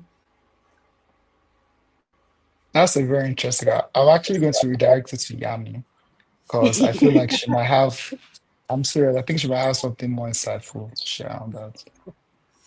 Okay. I would say yes, it's a company-wide strategy. Um it's not one person like just doing, and if you even go back to like the questions that we all just answered around how growth works with products Yeah. or growth works with engineering and all of that, you would see that thread in there, right? It's the fact that if you want to do something, you actually need to consider how does it affect or how does each person come into play, right? So if I gave the example that if we're working on something, for instance, from a product perspective, we're not just thinking we're going to build this product and put it in the hands of users, and then it goes out there. There's consideration for, are there legal ramifications for this? Because if you do something that is not in line with regulations, like that's, whatever strategy you have is going to be dead on arrival, right? So you want to think like company-wide, you want to think big picture, full perspective. Is this something that is going to require engineering? Is this something that customer support needs to be aware of? Is this something that, oh, I need to get finances perspective like into? So I would say, yes, it's a company-wide strategy, and it's you really trying to understand how does each team, right? Where's like the connection between what I'm doing and what every other person is doing, and how it all trickles down to the eventual outcome, because what we're all doing at the end of the day is actually supposed to give success for the company. So yeah. You know, Seun was so right when he redirected to Yami and said she definitely has something to say about it. Thank you, Yami. There's a second question from Okayat. This is directed specifically to Seun. What platform did you leverage for the paid ads? I'm assuming this is the paid ad you ran for bundle. Yeah, so we leveraged on Google Ads and yeah, primarily Google Ads, then some other channels. The thing about paid ads is that it's not like one paid ad channel can work for a product, another paid ad channel might not work. So it's better that you test as many channels as possible. So like I've had experience where I've gone into like another fintech. I'm trying to do the same thing and it doesn't just work. So it's like it can be Google Ads this time. The other company could be Facebook ads, some another company could be another one. So you need to be able to test acquisition channels rapidly, then decide which one works. And the way you decide which one works is it depends on the stage of your company. If your company is like in a larger, like, so let's say there are two companies. So the first company is maybe like early, very, very early stage. You're still trying to go from like 1,000 users, maybe like 10,000 users. But those stages of company, you shouldn't really be looking at payback yet.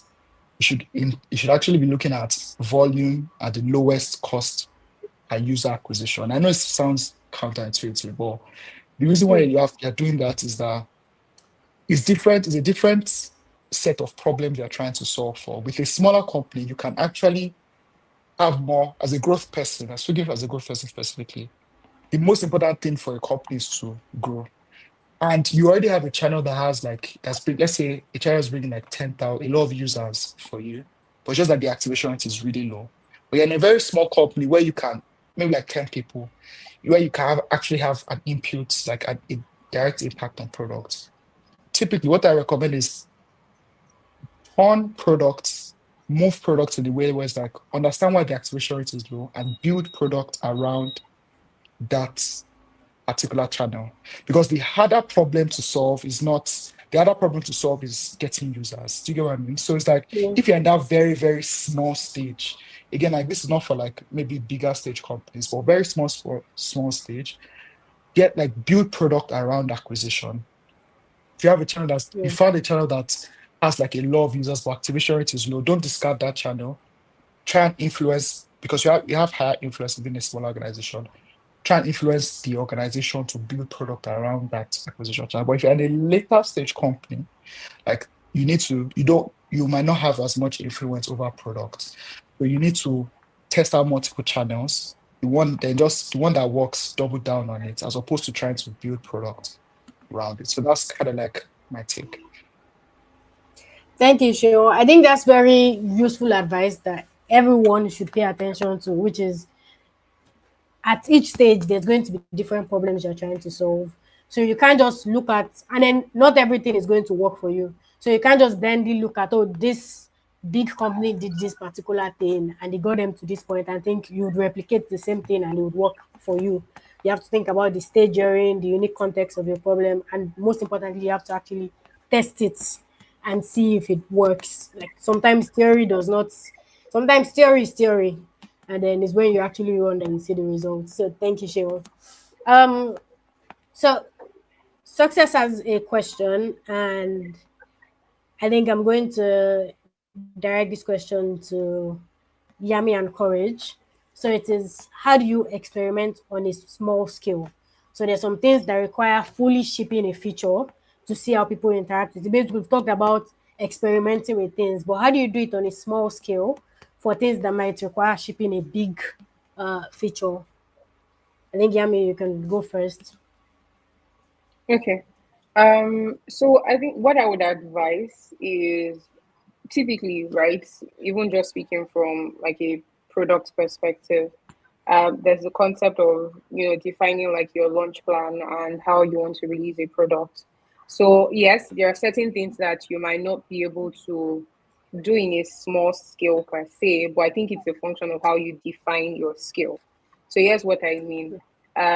We've done things where instead of making it available on, say, web, Android, iOS, we just restrict it to maybe web only, right? Or we restrict it to, say, Android only, right? And with Android, you're even able to release your product updates, like distribute your app to say 25% of your audience, right? So if you're releasing an update on an existing product, you can decide that you only want maybe 5% for a start, and you can use that to get like the metrics that get the data that you want to get. Another thing might be, this will probably be a bit more technical, and maybe to also put into context, doing experiment on a small scale doesn't necessarily mean the work might be small. The work might be big, but but what's like the experience or the number of people that might get to experience it might be the small aspect of it. So you might also be leveraging like other tools where you can use like feature flags and then set that you probably just want say customers within a particular revenue level or customers who signed up at a particular period. You can just define your cohort, right? So yeah, in summary, it's just looking at what do you want to learn and then looking at different ways that you can learn that. So would it be helpful if you maybe restrict to a particular platform? Would it be helpful? I mean, if you were maybe dealing with a product that is, say, global, right? Maybe instead of launching, you would have heard of cases where Facebook is working on something and they say they've only rolled it out to people who are in the US, or they've only rolled it out to people within a city in the US, right? So that's actually you experimenting and trying certain things. The important thing is knowing that the whatever platform or whatever cohort you're working with is a representative sample of your entire user base, right? So you can do based on, let me just limit it to a particular platform, or let me limit it to a set of users who signed up within a period of time. But again, like I said, small scale doesn't necessarily mean that the work behind it will be small. Yeah. Thanks, Shami. I think that's very insightful actually. That small scale isn't small work.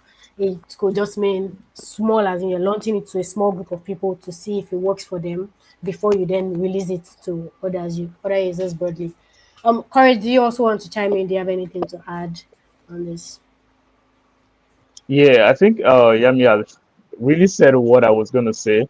Also speaking from experience, I think we've also like at HeyFoods, we've had to like carry out a lot of small scale activity, go to experiments to just see, okay, how is this gonna like turn out?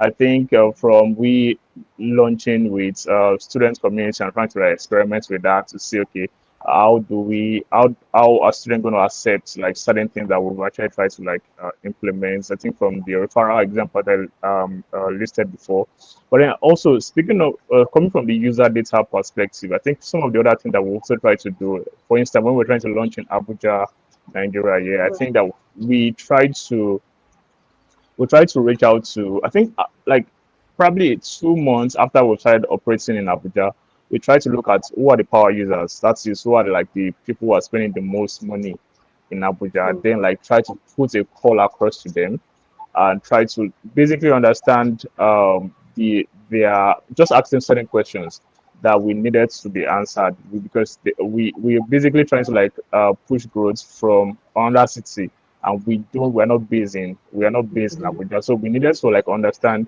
the customers perspective, the user behavior over there, and then use that to like drive a different growth strategy entirely for the market. So I think we did a lot of user outreach, trying to like just figure out what the people who have been constantly like ordering, even without we doing any push campaign or whatever. They are just people that are just using the app, and we got like certain feedbacks that made us like carry out certain decisions.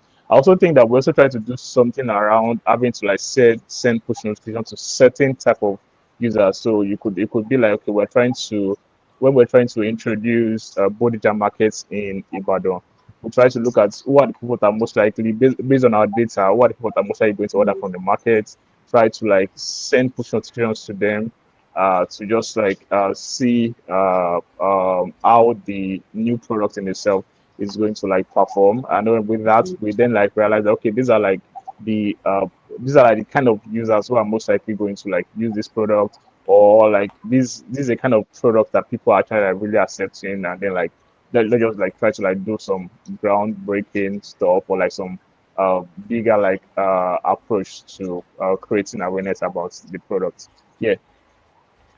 Thanks, Courage. I think there's a very good point in there about reverse engineering your best users, basically. So figuring out what works for top users, right? Thanks a bunch, Courage. Um, so I think it's a question here from Katie that I think would be useful. Uh, it's could everyone on the panel share resources? Basically, all of the things that make you this smart, right? Where did you get all of this knowledge from? Plug us. What podcasts are you listening to? What books are you reading? Tell us all about it so that we can also, collect.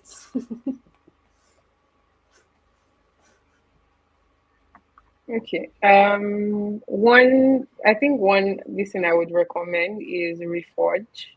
Reforge. Reforge. Like, they have a lot of really, really great articles, materials, I think even templates and whatnot. Like, you can see what other companies have also done. That's something that I heavily interact with. And the interesting thing is most of their resources are usually from like people who are practicing. So product managers, growth people, marketers, like it's really helpful. That's one I would recommend. There's one other one, but it's not coming to mind. Okay, thank you, Yami. Courage, Yeah, I think for me, I mostly listen to podcasts. I find podcasts way more helpful because in this case, they tend to like go down to the background stories of people who are like making these decisions, rather than just coming from the angle of maybe this product. I mean, this brand did this and that, but rather like the background stories. Most have actually got to work with startups who are building from scratch, and getting to listen to podcasts like How I Build This by Guy Raz, like like one of the key learning platform for me. Like, I really get to like learn a lot from how they started from zero and how they moved from zero to one. And I think for me, I would recommend like podcasts, How I Build This and Found Out. I think I've probably listened to almost every podcast there. Okay. Interesting. Thank you, Courage. Cheryl. Yeah, I will also share the chat as well. But you can follow 20 VC. So it's a VC podcast, but they have a growth series. Really, really good stuff. And I also, if you are into consumer specifically, so like B2C, I recommend you follow Andrew Chan and also Nikita Bear. They have really, really excellent insights when it comes to like growing consumer businesses. Then I recommend you also check out Lenny's podcast and Lenny's newsletter. Yeah, I was trying to remember Yeah, that. Yeah, definitely really, check out really, Lenny. really, really good stuff, man.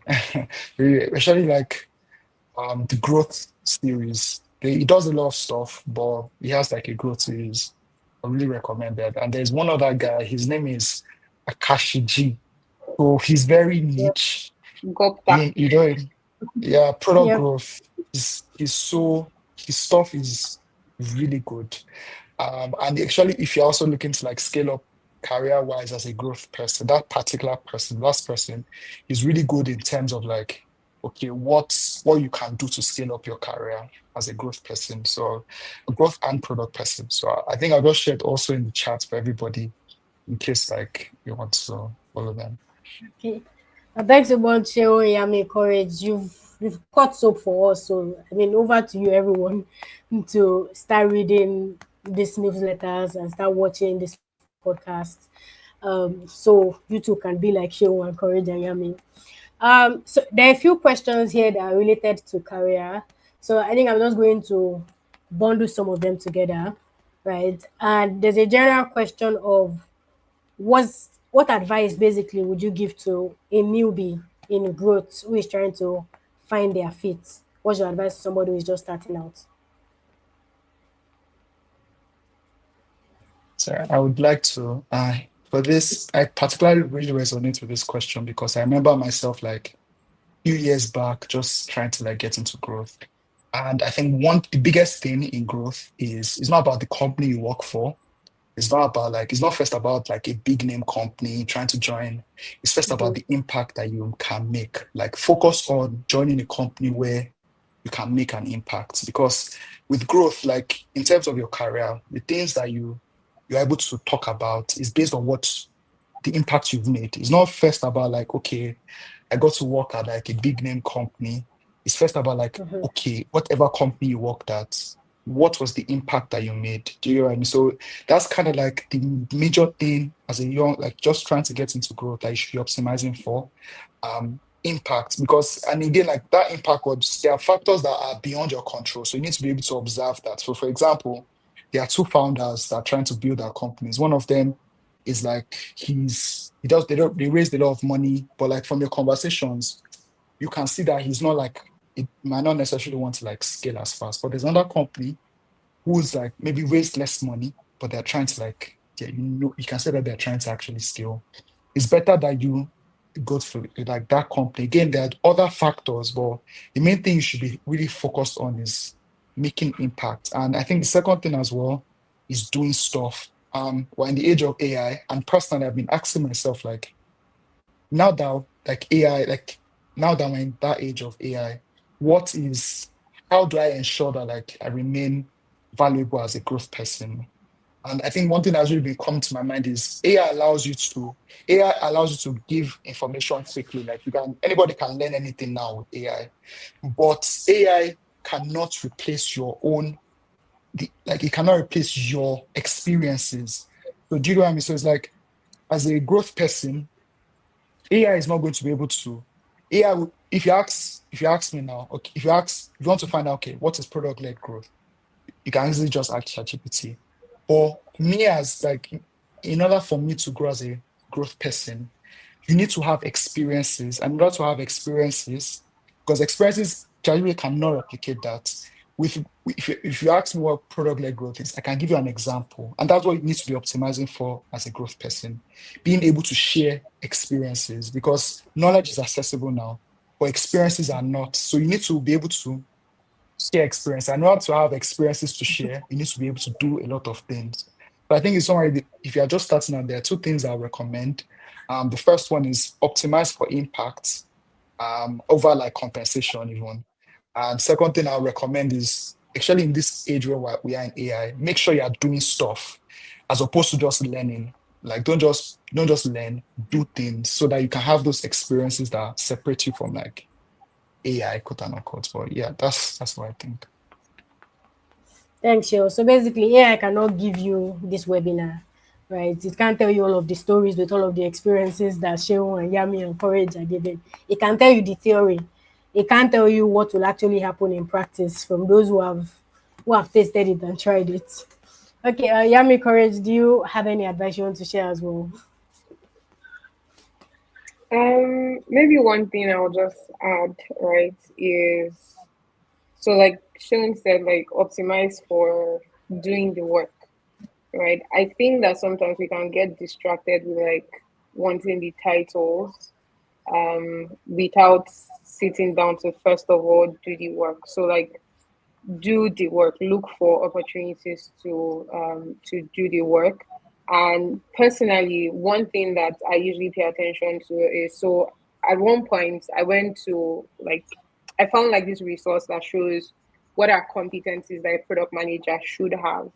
And so every year or every quarter when I feel like am I studying or stagnating, I go back and I'm like, where am I on this, right? What am I strong at? What am I not strong at?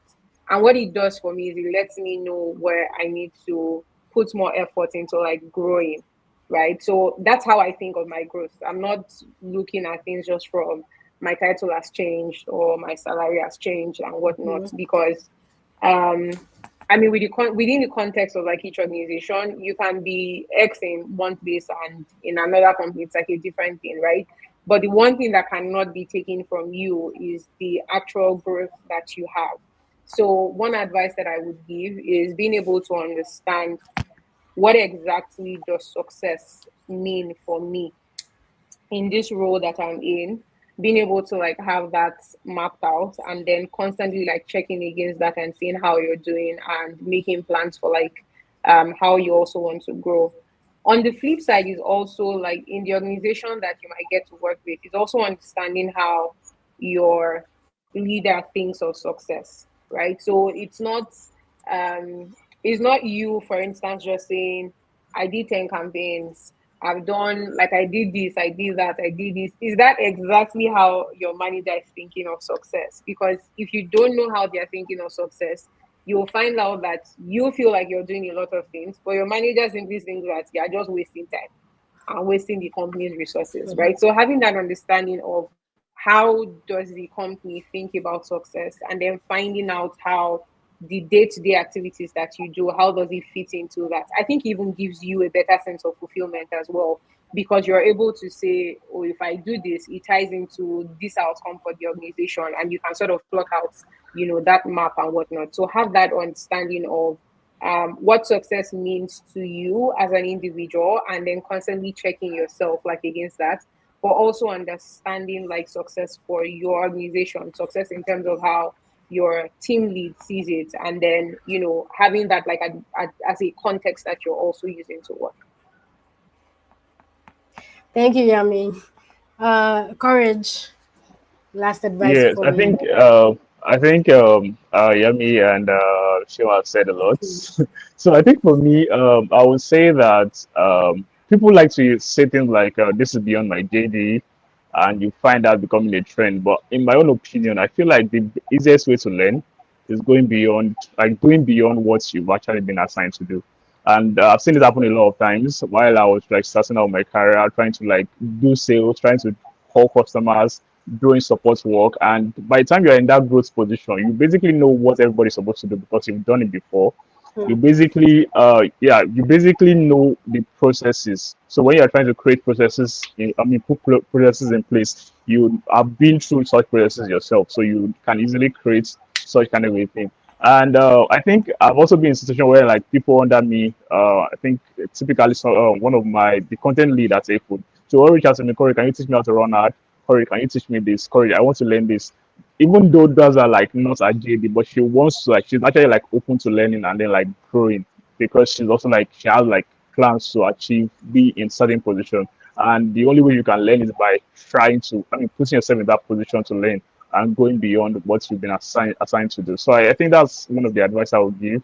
Whatever place you find yourself, try to like dedicate to learning things that are beyond what your average JD is. Thank you, Courage.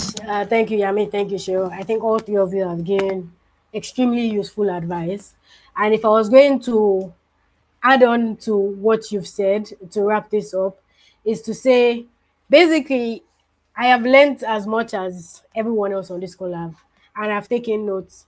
And can't remember who it was that said this thing about whenever you attend an event like this and you learn something new, it's important for you to actually put it into practice. So it's not just taking notes and like nodding your head, basically, that like, yes, this is super useful. You should make a note of three things, right? So this is what you've learned. This is what you're going to do based on what you've learned. And this is what you're not going to do again based on what you've learned. So if I was going to leave everyone with one thing that you should take away from this so that all of this knowledge doesn't just disappear, is actually start doing all of the things that you've learned from Yami, from Seun, from Courage, and decide what things you might no longer be doing. Maybe you were doing something that wasn't working out and now you've learned differently. So thank you so much, everyone. Thank you, Yami. Thank you, Sean. Thank you, Courage. I had a really good time with everyone here. I mean, you guys were my faves before, but now you're my faves even more. Uh, I've spoken with Courage in length before on HeyFoods, and we have an article out about that.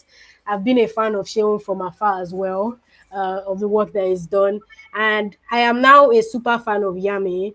Like everything she was saying in my head, I didn't want to mess up my screen, but in my head I was, this is what I was doing. I just didn't want to interrupt your sound, right? So thank you so much to everyone. Thank you so much to everybody that joined and stuck with us for the next 2 hours.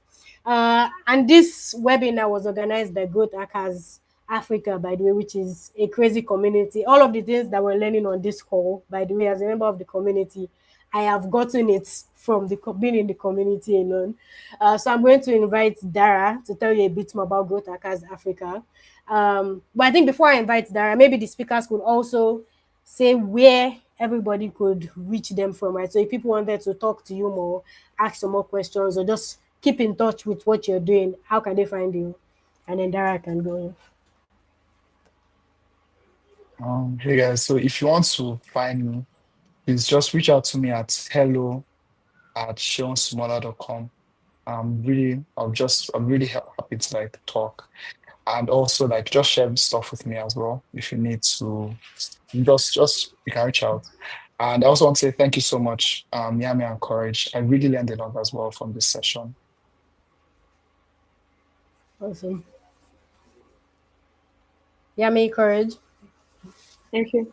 Yeah, thanks for the opportunity. I mean, it's been pretty insightful. I know when I think I'm guessing it was Dara or Olumide. I don't know if you're the same person now, but reached out to me. I was like, I'm not a marketer, I'm a product person. Are you sure you got the right person for this conversation?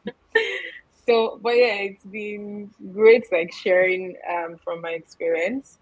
Um, I won't say that you can reach me on LinkedIn, but caveat, disclaimer, I'm not very much of a social media person. I'm sorry. But you can drop me a message. I will actually reply when I say it, just that I might not reply as fast as you might want me to, because I'm not always on there. But yeah. Or if Okay. you come to the Thank you. Cowrywise office, you can hunt me down. Anyone works.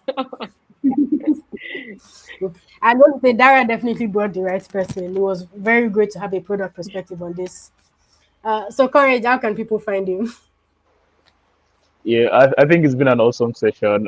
For me, like LinkedIn, I'm really active, so you can always reach out to me on LinkedIn. I would always reply. Like people reach out to me, or Corey, I need help with this, and I'm always like open to helping. Awesome.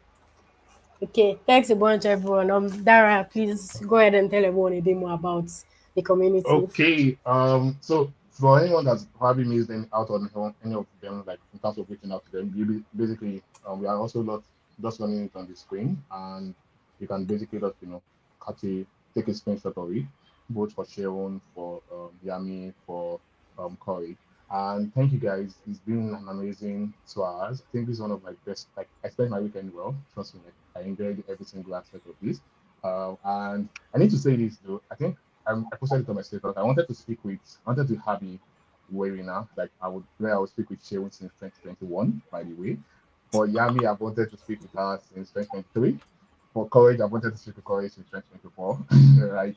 And well, I've always said that anytime I'm going to have this kind of conversation, I want to have Ladi on the call, because Ladi, I love how Ladi basically like is able to expand on things that's product led. She does it amazingly well with her blog, Marketing for Geeks, and basically this is my dream come true. So thank you guys for making my dream come true. I appreciate every single one. I enjoyed every single part of the session. I'm sure on the comment section too, people were basically enjoying every single part. So thank you guys once again. Just to speak in brief on Growth Hackers Africa. So this webinar and a couple of series of webinars that have been done in the past and the ones that will be done in the future are brought to you by Growth Hackers Africa.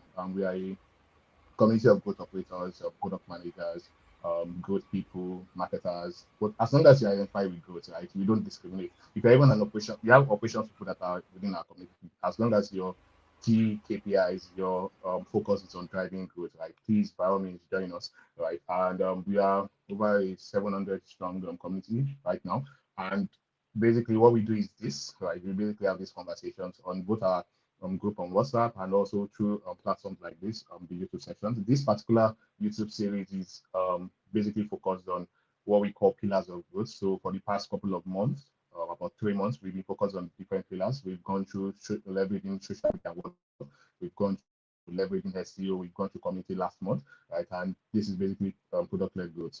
And so if you want to join the community, you can basically just visit bit.ly/sign up with PHA. You'll be able to see the form that can admit you to the community. And for our next session, right, we are looking at large scale advertising. So I know someone asked a question about testing on a small scale. Like, and I love the fact that we're able to like answer that question, right? And so the next thing we want to do is, yeah, you have tested on a small scale, you've seen something is working. How can you like blow it up? How can you get it bigger? And so we're going to be having 3 amazing guys who have worked with budget of over $100,000 on a monthly basis, right? Across in Nigeria and even outside of Nigeria. And so this session you don't want to miss is going to happen next month on the third Saturday of next month. I think that's about 22nd day about for March. And so you want to just like lock that day saying, right? So please, if you I enjoy this session, trust me, you enjoy next session. Our speakers list will be out very soon, and trust me, they're like top guys. Literally, anybody that's managing the 100K plus budget in Nigeria, yeah, yeah, in terms of like the other things. So once again, thank you guys for joining us. Thank you guys for speaking. Thank you, Lade. Thank you, Yami. Thank you, Seun. Thank you, Courage, for even staying till now. And once again, if you want to join us, this is the link to join. I think that's all for my hand. Any other thing, Lade can pick it up. Thank you, guys.